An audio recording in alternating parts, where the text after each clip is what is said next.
Uh, First of all, I'd like to announce that we do already revise the guidelines on the accreditation of the real estate brokerage. Meaning to say, ang kinsa to mag-apply og sales agent or broker sa Pag-ibig Fund to dispose of our acquired asset, you can do so.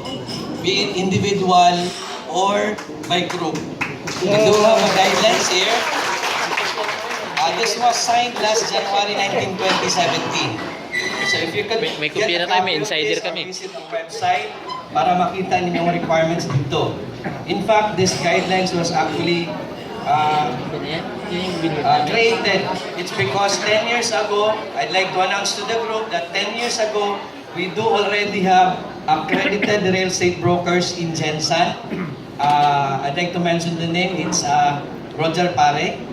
And the second one, si Mr. Cyril Surungon of Marvel.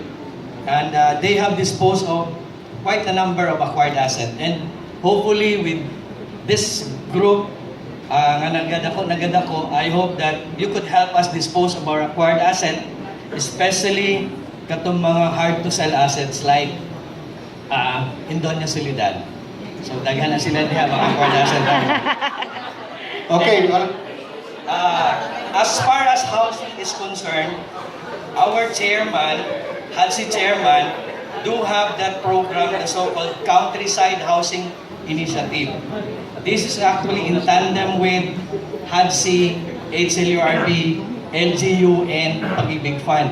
And we will be going around the municipalities, no? So, I'd like to help also, or I'd like to ask help from you kung may mga inventories ng mga properties, big tract of lands like 5 hectares from and among the 7 municipalities sa Maitom, sa Kiamba, tanan, kung pwede lang.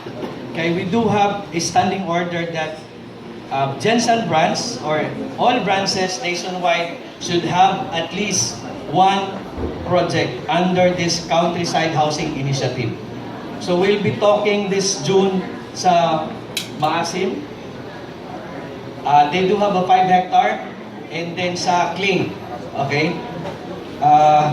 Sa pa ba? We do also have that group housing loan program intended for groups, employers, cooperatives, and association. This is actually the same concept as the CMP or the Community Mortgage Program of National Homes. Pareho lang din before sa GLAD na mga project.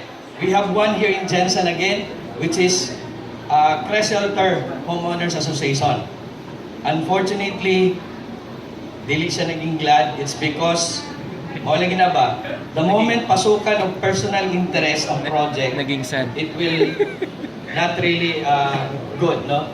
The same is true kanin sa mga subdivision projects. I'd like to mention one project here in Gensan na siguro I'll inform you na there's one subdivision project in Gensan na wala pa'y outfall. Di na ako i-mention ang pangalan ko, na-mention na ako siya ha. Please try to check. Wala pa'y outfall.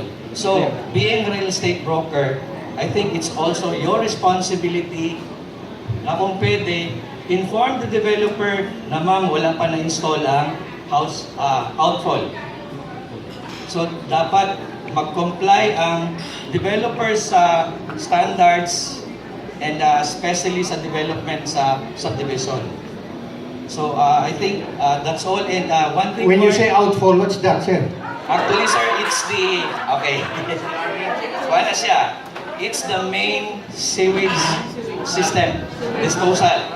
Kumbaga, sir, ang tanang septic tank, muagi dito, and then after muagi dito, mulabas na siya sa natural draining system, which is the river. Pwede na, kung i-mention na ako, ma'am, sa subdivision, para aware mo whether to sell properties under that subdivision. Okay? And lastly, add lang po na ako katong sa fake titles, no?